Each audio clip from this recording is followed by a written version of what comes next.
대한민국이 2대1로 이번에 승리한 체코. 근데 그거 아세요? 전 세계에서 종교가 없는 무종교인 비율이 사실상 가장 높은 나라입니다. 유럽에 있는데도.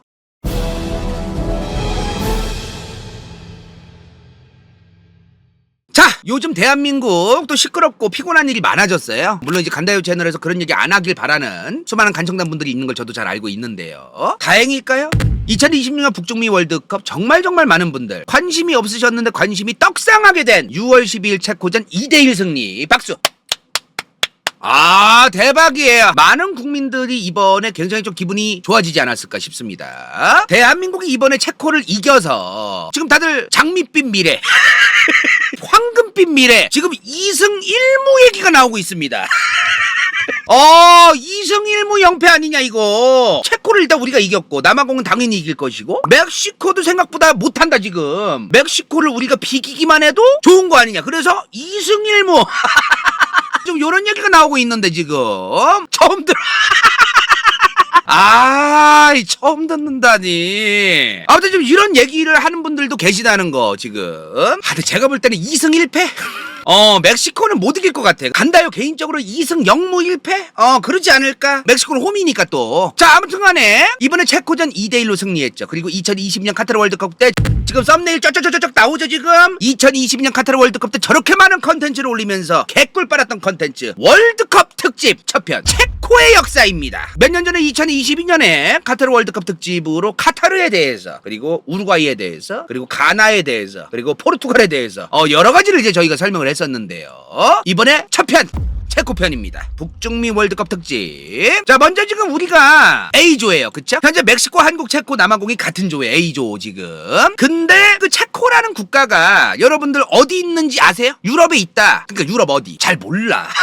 솔직히 관심이 별로 없어요. 체코라는 나라에 대해서 어디에 명확하게 있고 뭐 어떤 나라고 이거를 그렇게 잘 아는 그런 국가는 아닌 것 같습니다. 우리나라 입장에서. 근데 이제 요새는 젊은 부부들, 신혼부부들 사이에서, 그리고 젊은 사람들 사이에서 요새 그 한 달 내내 유럽 여행하는 거 유행이잖아요. 대학생들도 몇백만 원 털어가지고 유럽 여행 몇 주 갔다 오고, 신혼여행도 막 2, 3주 동안 그 유럽 뭐 한 바퀴 돌고 오고 막. 그런 분들이 체코를 다녀온 분들이 꽤 있으시대요 이제는. 프라하는 나라도 체코는 모른다. 체코의 수도 프라 씹어졌습니다. 체코가 좀 그런 이미지가 있는 것 같습니다. 우리나라에서. 자, 일단은 체코 어떤 나라냐? 축구만 짧게 좀 설명하고 가죠. 사실 유럽에 있는 나라들은 축구를 기본적으로 잘해요. 체코도 마찬가지고. 물론 뭐 독일이나 영국, 프랑스만큼의 엄청난 축구 강국 느낌은 아니지만 체코가 축구를 못하는 나라는 아닙니다. 지금 사실 피파 랭킹이 수정됐어요. 지금 최근에 갱신됐어. 월드컵 조별리그에서 체코와 대한민국 경기가 반영돼서 며칠 전엔 체코가 40위였어요. 우리나라가 25위였고, 근데 이번 체코전 승리 이후에 5월 15일 따끈따끈한 오늘 기준으로 피파 랭킹이 체코가 43위로 떨어지고 한국은 22위로 올라왔습니다. 지금 오늘 이제 반영된 거, 갱신된 거예요. 물론 이제 그 피파 랭킹이라고 하는 게 제가 알기로 이제 축구를 그냥 잘하기만 하면 1등 뭐 이제 이렇게 설명하기 좀 어렵습니다. 예를 들어 친선 경기를 이겼다 그러면은 조금 올라요 점수가. 근데 월드컵 예선, 대륙별 컵 있죠, 뭐 아시안컵 같은 거, 이런 거는 더 반영됩니다 점수가. 근데 이런 월드컵 본 경기, 체코를 상대로 2대1로 이긴 이런 경기 같은 거, 이런 거는 더 많이 반영합니다 점수에. 그래서 만약에 평상시에 어마무시하게 축구를 잘하는 나라가 있어. 근데 얘네가 평상시에 친선 경기 항상 이기고, 월드컵 예선, 아시안컵 예선, 이런 대륙별 컵 예선은 다 이겼어. 근데 월드컵만 나오면은 자꾸 무승부를 해. 그러면 이 나라가 1등이 아니에요. 월드컵 본선의 점수가 가장 높기 때문에 이 피파 점수만으로 그 나라의 실력을 평가하는 건 조금 무리가 있다는 거예요. 피파 랭킹이 높아도 그 높은 나라들은 다 잘하는 거야. 그냥 그렇게 봐야 되는 거지, 얘네보다 얘네가 낮으니까 얘네보다 못하나 보다 뭐 이런 식으로 보면 안 된다는 거죠. 지금 라이브 하는 게 6월 15일 월요일인데요. 이번 주 금요일에 또 피파 랭킹 13위 멕시코와의 경기. 멕시코가 이제 남아공이랑 6월 12일 저번 주에 경기를 했는데, 그거를 본 분들이 지금 우리나라 축구 팬분들이 뭐라고 얘기를 하냐면은, 멕시코가 강팀은 강팀인데 생각보다 못한다. 잘하는데 우리의 예상만큼은 아니다. 좀 이런 얘기가 지금 나오더라고요. 남아공과의 경기를 보고 나서 많은 축구 팬분들이 좀 그렇게 지금 얘기를 하는 게 있는 것 같습니다. 물론 이게 우리나라보다도 못한다는 걸 얘기하는 건 아니죠. 원래 잘하는 나라고 엄청난 축구 강국인 건 맞는데, 남아공과의 경기를 저번 주에 한 걸 보니까 생각보다 미스도 많고 좀 이제 그런 거가 좀 보이더라. 좀 이런 얘기가 좀 있었던 것 같습니다. 아무튼 체코도 이번에 월드컵 출전을 했는데 피파 랭킹이 그렇게 낮은 나라는 아니다. 유럽에서 지금 월드컵 예선을 이탈리아가 12년째 못 뚫고 있습니다. 지금 이탈리아가 그래서 지금 월드컵에서 안 보이는 거예요. 32강에서 12년째 못 올라갔거든. 근데 체코는 그걸 뚫고 본선까지 올라갔다. 자, 근데 체코가 어떤 나라예요? 자, 일단 이렇게 있습니다. 지금 독일이 이렇게 있고, 덴마크가 여기 있고, 폴란드가 여기 있고, 우크라이나가 여기 있죠. 헝가리가 여기 있고, 오스트리아가 여기 있어요. 그리고 슬로바키아가 여기 있습니다. 그리고 체코가 여기 있어요. 내륙국입니다. 맞습니다. 자, 체코가 근데 원래 지금 보면은 체코 옆에 폴란드 밑에 여기에 요렇게 요거 있죠. 이게 슬로바키아야. 슬로바키아. 체코의 원래 이름이 뭐예요? 체코슬로바키아입니다. 아시는 분들 아시겠지만 이제 1차 세계대전 때 오스트리아 헝가리 제국이란 나라가 있었어요. 근데 1차 세계대전 때 개박살나죠.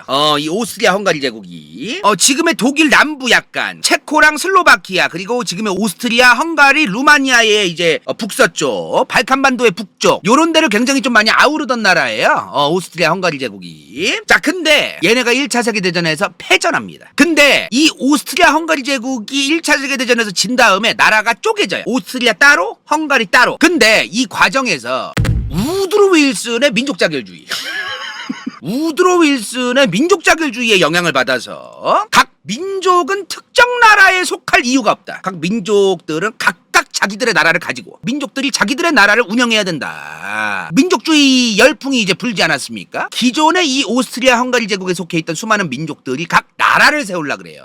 그래서 이 오스트리아 헝가리 제국이 뭐로 바뀌냐? 4개로 쪼개져.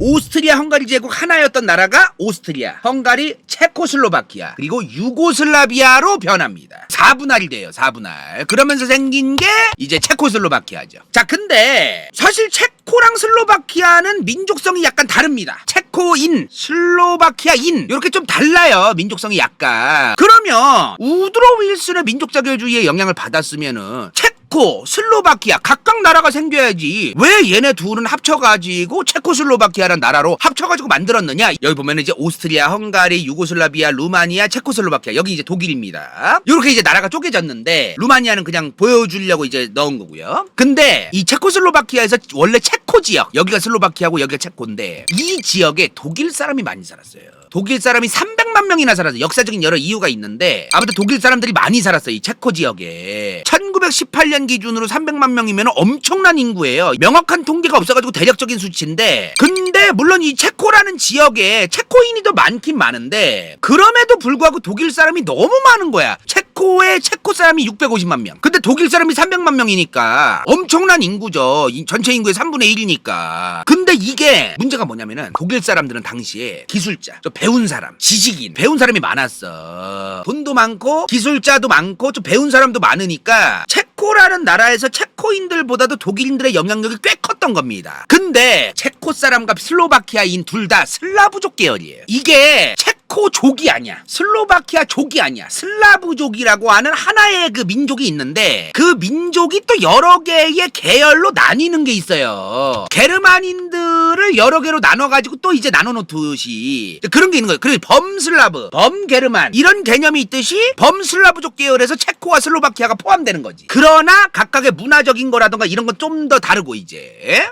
그런 게 있는 거죠. 러시아인도 슬라브족입니다. 물론 정체성은 다르지만 이 체코 안에 독일 사람이 너무 많으니 문제가 생길 수 있다. 이거를 슬로바키아 사람들도 같은 슬라브족이니까 슬라브 계열이니까 둘이 힘을 합치자고 해서 저 독일 사람들이 너무 설치고 다니는 걸 막아야겠다. 그러면서 슬라브족 계열인 체코 사람들과 슬로바키아 사람들이 나라를 같이 합쳐서 탄생시켰고 그게 체코슬로바키아예요. 인구빨로 슬라브족 범슬라브계로 슬라브족 계열로 일단은 인구빨로 이기자.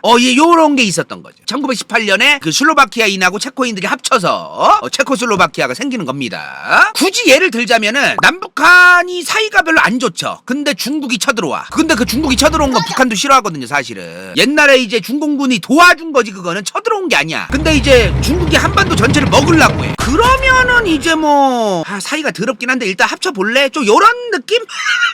이게 근데 그런 문제가 있었어요. 체코슬로바키아라는 나라가 생길 때부터 문제가 좀 있었던 게 뭐냐면은 오스트리아 헝가리 제국 때 옛날에 이 시절에 이 당시에 오스트리아 헝가리 제국이 좀 특이한 제국 아닙니까? 오스트리아의 왕가가 관리하는 지역이 따로 있고 헝가리 왕가가 관리하는 지역이 따로 있었어요. 오헝이 얘네가 하나로 되어는 있었는데 그거 껍데기만 그런 거지 내부에서는 또 반반 갈라가지고 자기들이 관리하는 지역이 다르고 막 그랬어. 그래서 문제가 뭐냐, 체코는 오스트리아가 관리를 했어요. 슬로바키아는 헝가리가 요렇게 좀 각각 관리를 받는 게 있었어요. 근데 이게 좀 달라. 오스트리아는 체코 사람들한테 자치권을 약간 주면서 어느 정도 동화 정책을 잘 했어요. 그래, 니네들의 언어도 쓰고 니네들의 말도 써. 근데 개기지는 말고 자치권도 줄게. 개기지 말고 좀 짜져 있어라. 좀 요런 느낌. 근데 헝가리는 슬로바키아 이 새끼들이 돌았나? 헝가리 언어를 써야지 이 새끼들. 어디 슬로바키아 언어를 왜 써 이 새끼야? 뒤질라고 간판 떼 이 새끼야. 이런 식으로 좀 아주 아주 좀 강력한 좀 억압적인 그런 게 있었어. 근데 이게 또 웃긴 게 뭐냐면은 여기서 헝가리 얘기도 해야 돼. 헝가리 사람들의 민족성 아세요? 방금 뭐라고 했어? 체코 사람과 슬로바키아 사람 둘 다 슬라브족 계열이라 그랬어요. 근데 헝가리가 여기 있잖아. 그럼 얘네도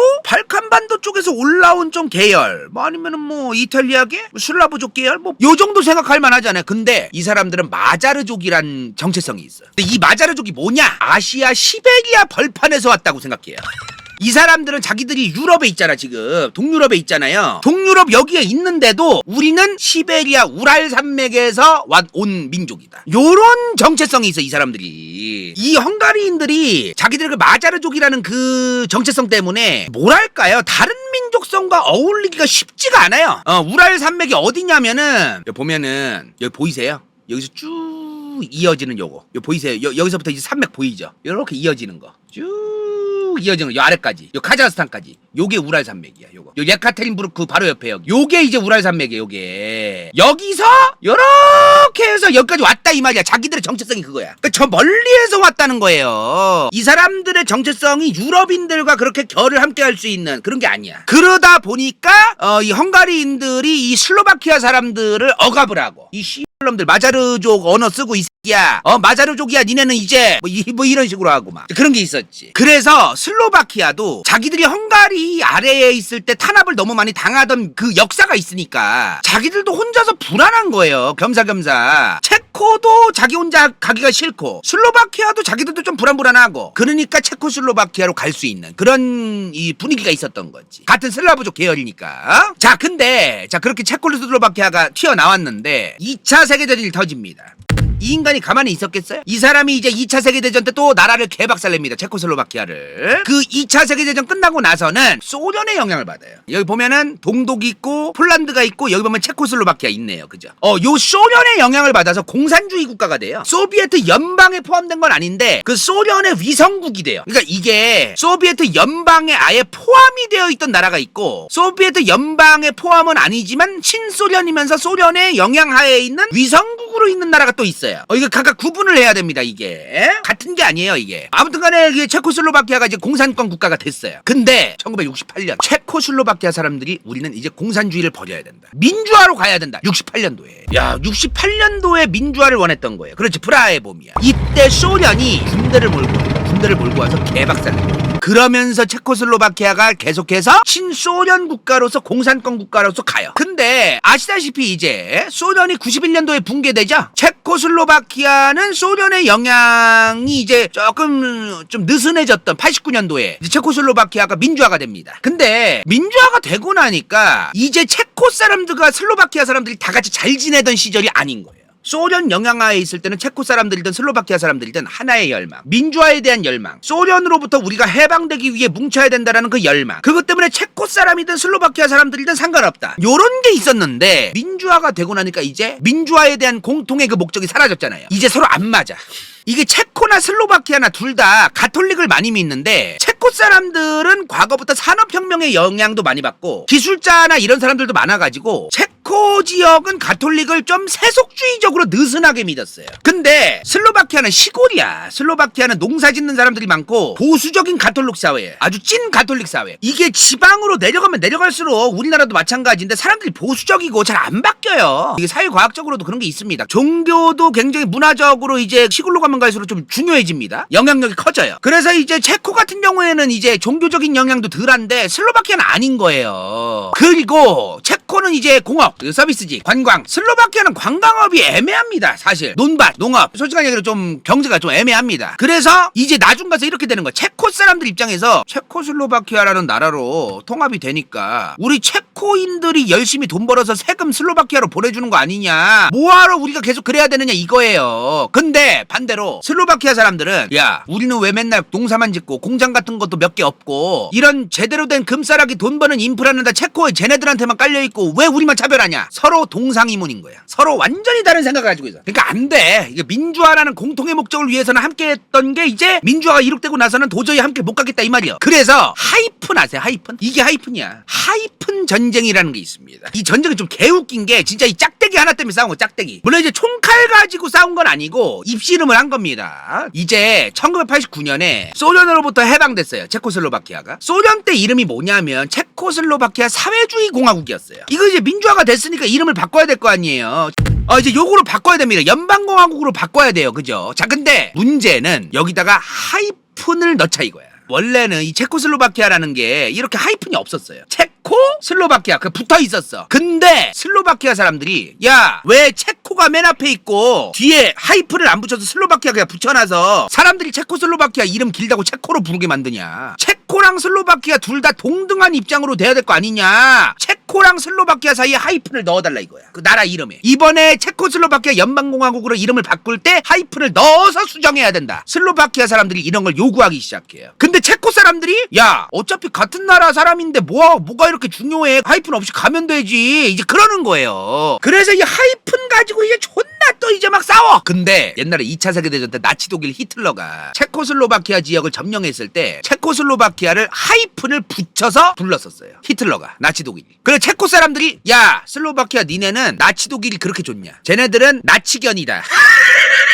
히틀러가 부르던 그 표시 그 하이픈을 넣어서 부르던 그거 그대로 하기를 그렇게 원하냐. 이제 그렇게 된 거예요. 이제 사실 이때까지만 해도 체코는 슬로바키아가 독립하는 걸 원치는 않았어요. 웬만하면 이제 하나의 나라로 가면 좋겠거든. 하나였어도 그렇게 큰 나라도 아니고, 솔직한 얘기로 하나였어도 그렇게 크지도 않아요. 유럽에서 체코슬로바키아가 인구 둘이서 합해봐야 한 1000만 명 되나. 근데 이 체코슬로바키아를 이렇게 하이픈을 넣어가지고 구분을 하면은 나중에 슬로바키아가 독립하려는 그런 분위기가 됐을 때 야, 어차피 하이픈 써가지고 각각 다른 나라였는데 그냥 쌩 까자 이러기가 더 편해지잖아요. 그러니까 체코 입장에서는 슬로바키아를 독립시키기가 싫고 슬로바키아 입장에서는 독립하고 싶은 것도 있고 막 이런 게 있었던 거죠. 근데 결국 합의를 봤어요. 합의를 어떻게 봤냐면은 이제 체코 사람들은 체코어로 체코슬로바키아라고 부르고 슬로바키아 사람들은 슬로바키아어로 체코 하이픈 슬로바키아로 부르자. 협의를 봤어. 너무 짜쳐. 그렇게 이제 쇼부를 쳐요. 그러니까 이미 이렇게 했을 때부터 같이 가기 힘든 거야. 이제 여러분들 따로 가야지. 이제 이미 체코슬로바키아라는 나라의 정치 구조 자체가 졸라게 신기하게 돼 있었어. 어떻게 되어 있었느냐. 체코슬로바키아라는 나라는요, 이 체코슬로바키아 연방공화국의 대통령이 있었어요. 그리고 연방총리가 있었어. 근데 뭐가 있었냐. 또 체코 자치총리가 있었어요. 슬로바키아 자치총리가 있고. 각자의 정치적인 목소리는 여기서 나오는 거야. 체코 자치정부 총리와 슬로바키아 자치총리가 서로 각각 이제 자기들 입장만 대변을 하는 사람으로 되어 있는 거야. 이제 이미 저렇게 되어 있으니 뭐 됩니까 이게? 그래서 결국에 서로 각각 하이픈을 넣어서 쓰자, 빼고 쓰자. 이거를 1990년에 쇼부를 쳤는데 오래 가지도 못해. 이거를 이렇게 하나마나 1992년에 이제 체코의 정치인들과 슬로바키아의 정치인들이 만나서 협의를 해요. 합의를 봤어. 92년도에 합의 본 게 뭐냐. 1993년 1월 1일부로 갈라진다.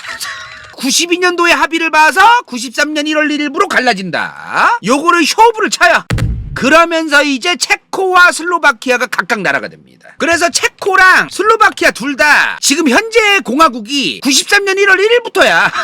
저때 이제 둘이 갈라져가지고. 근데 그러면 둘이 사이가 더럽냐? 안 그래요. 사이가 좋습니다. 이게 유례가 없는데 정말 갈라진 국가 치고 전락의 사이가 좋아요. 진짜. 이미 옛날부터 체코 사람, 슬로바키아 사람들은 서로 결혼도 많이 했어요. 친척들도 많고 서로 다 섞여 있어. 그래서 서로 안 맞아서 갈라졌지만 그럼에도 불구하고 가족 같은 관계다. 이렇게 되어 있어요. 그리고 이제 체코의 경제 상황도 우리가 좀 알아야겠죠? 여러 가지 봅시다, 우리. 면적이 체코가 78,000제곱킬로미터예요. 우리나라 남한이 10만이 넘습니다. 우리 남한보다 작아요. 남한 전체 면적에서 강원도를 뺀 다음 좀 더 빼야 체코 면적이 됩니다. 사이즈가 작아. 사실 홋카이도가 77,000제곱킬로미터예요. 한 78,000 거의 다 됩니다. 홋카이도 섬 하나만 하다고 생각하시면 될 것 같아요. 체코의 사이즈가. 자, 근데 이제 뭐 아까 지도 보셨으니까 아시겠지만 내륙국이야. 예, 내륙국이라서 바다가 없어요. 이 바다가 없는 나라가 항상 문제가 뭐예요? 유통단가야, 유통단가. 누가 뭐래도 철도나 자동차로, 화물차로 이동시키는 것보다는 배로 이송시키는 게 가장 현재로서는 저렴합니다. 그래서 지금 그 체코 같은 경우에는 이 독일 함부르크, 독일의 이제 굉장히 큰 항구 도시죠. 함부르크를 이용해서 수출 수입을 하는 경우가 많대요. 이제 체코가 독일에게 이제 의존을 해야 돼요. 물론 이제 유럽연합으로 이제 통합되어 있기 때문에 이 비용이 엄청나게 이제 비싸고 그러진 않겠죠. 그러나 그 길이가 길어지면 이제 피곤해지는 게 있죠. 사실 돈이 더 들어가고.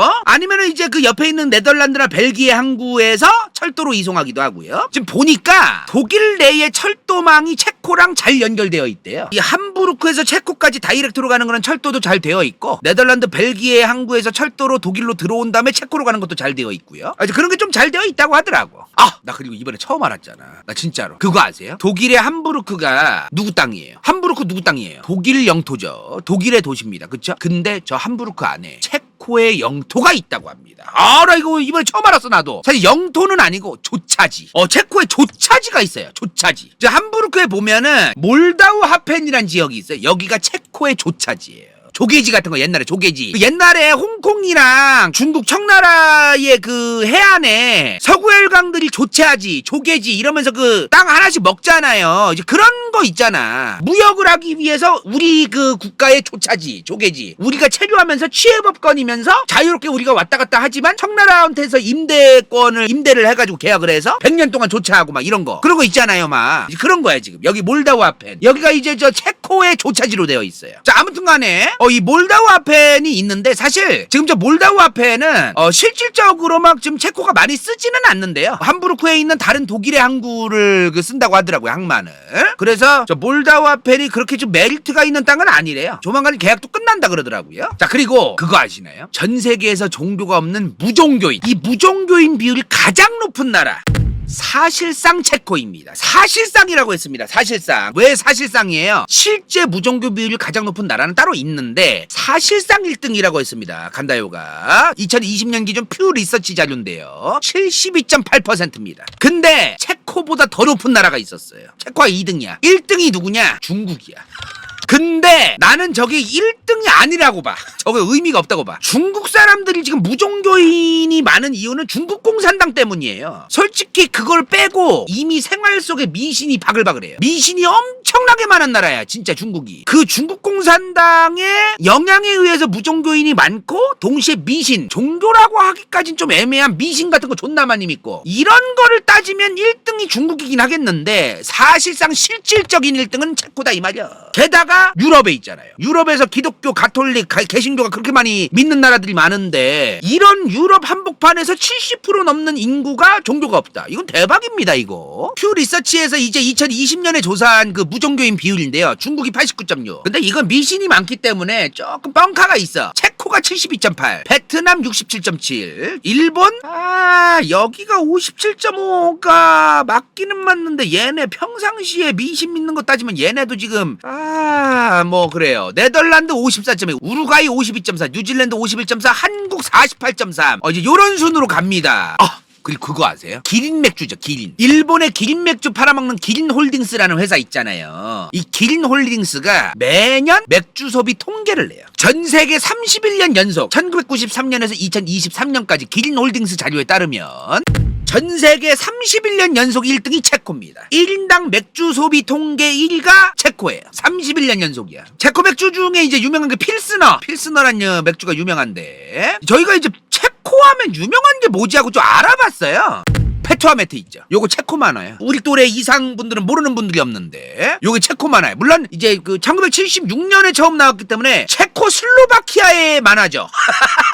체코슬로바키아의 만화. 그리고 스코다라고 지금 폭스바겐 산하에 있는 자동차 회사 있잖아요. 스코다라는 자동차 회사도 체코 겁니다. 지금은 좀 저렴한 자동차 만들어서 팔아먹는 회사예요. 지금은 그렇습니다. 자, 그렇다면 현재 체코의 경제는 어떨까요? 2024년 기준 월드뱅크 자료입니다. 체코가 24년 기준 제조업 비중이 약 20%입니다. 굉장히 높은 거예요. 이거 같은 시기에 우리나라는 24%였어요. 유럽에서 제조업 비중이 지금 독일도 18%인가 그래요. 20%가 안 돼. 지금 독일이 최근에. 근데 지금 체코는 20%, 한국은 24%. 꽤 GDP가 높은 나라입니다, 지금. 지금 GDP만 봤을 때도 우리나라가 2024년 월드뱅크 기준으로 36,200달러였어요. 체코가 3만 달러가 넘습니다. 31,800. 그래서 GDP도 같이 이제 3만 달러가 넘는, 3만 달러 넘는 나라가 많지가 않아요, 지금 1인당. 꽤 잘 사는 나라다, 체코도. 그리고 체코가 자동차 산업이 발달되어 있고 총기 산업이 발달되어 있습니다. 나는 체코 총기 산업 처음 알았어, 사실 이번에. 밀덕분들은 좀 아실 건데 모신나강 라이플 같은 거 있죠. 그런 거라던가 이런 게 또 체코에서 지금 공장이 있어요. 자동차 산업 같은 것도 아까 말한 스코다 말고도 유럽에서 지금 위치가 어디야, 얘네가. 딱 배꼽이야, 배꼽. 프랑스, 독일, 이탈리아, 뭐 오스트리아, 슬로바키아, 헝가리, 발칸반도, 폴란드, 우크라이나. 여기에 자동차 공장을 다른 그 해외 그 브랜드들도 많이 세워놓는데요, 지금. 여기서 만들어서 찍어내서 이제 수출하는 거죠, 이제. 위치가 좋아요. 맞아. 독일의 보쉬도 체코산이 많습니다. 체코가 그래서 공업이 발달돼서 우리가 알만한 해외 기업들, 해외 브랜드들 제품들도 기업이 독일 건데도 뭐 체코에 공장이 있다거나 그런 경우도 좀 있고요. 그리고 이제 관광산업이 발달되어 있어요. 뭐 이거 길게 얘기할 것도 없이 수도 어디야, 체코? 프라하야. 관광산업은 그냥 이것만 얘기해도 끝났어. 더 설명할 게 없어. 프라하에 이제 유명한 거 알죠? 프라하에 가면은 꼭 가야 되는데 어디입니까? 이미 다 나와. 알아서 다 나오게 돼 있어, 이건. 천문시계 맞아요. 그 시계 보러도 가야 되고, 그렇죠? 고성 맞아. 프라하 성도 보러 가야 되고, 그렇죠? 맞아. 다리도 보러 가야 되고, 그렇죠? 관광은 뭐 어차피 체코가 워낙 그 프라하를 중심으로 발달되어 있어서 여기까지만 말하고 넘어가고요. 자, 근데 체코의 옛날 이름이 뭐예요?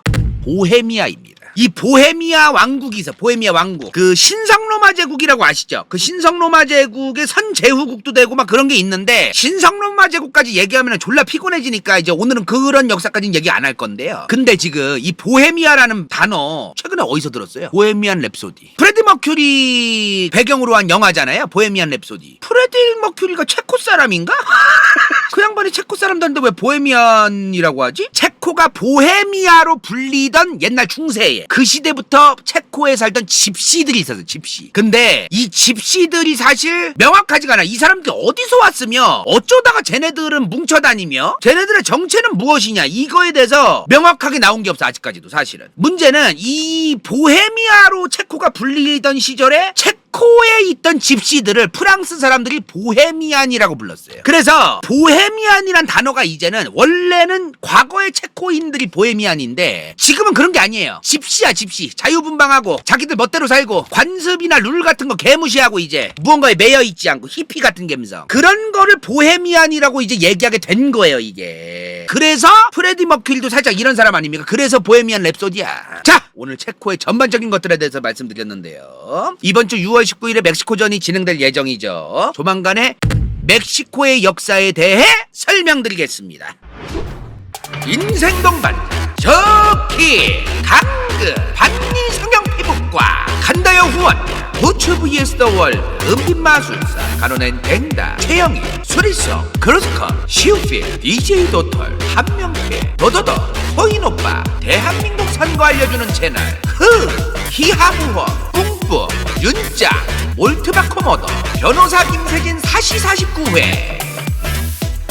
이건 재밌을지도 몰라.